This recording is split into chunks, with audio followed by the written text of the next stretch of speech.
கடந்த மே 16ஆம் தேதியன்று பட்டவர் ஜலான் ராஜா ஊடாவில் 36 வயது மதிக்கத்தக்க தொழிலதிபர் ஒருவரை கத்தியால் குத்தி காயப்படுத்திய 4 சந்தேக நபர்கள் நீதிமன்றத்தில் குற்றம் சாட்டப்பட்டுள்ளனர். கொலை முயற்சி செய்யும் நோக்கில் அக்குற்றத்தை புரிந்த அந்நால்வர் மீதும் குற்றவியல் சட்டத்தின் கீழ் வழக்கு பதிவு செய்யப்பட்டுள்ளது.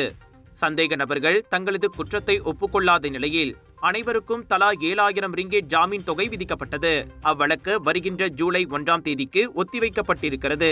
GM இந்தியன்ஸோடு விஜய் டிவி மீடியா பார்ட்னராக இணைந்து பிரம்மாண்டமாக வழங்கும் Johor international Indian expo and viral food festival 24 மே தொடக்கம் 2 ஜூன் வரை தாசிக் சென்ட்ரல் ஸ்கூடாய் ஜோபார்வில் ஹோல்சேல் விலையில் சாரிகள், Punjabi suit, lehenga, wedding collections, kids wear அனைத்தும் உண்டு. ஃபுட் ஃபெஸ்டிவலில் 100க்கும் அதிகமான உணவுகள், panipuri, kunafa, cheese nachos, Indian, western, Arabic என கலக்கலான உணவுகள். சாப்பிட ஒரு நாள் போதாது, திரண்டு வாருங்கள்.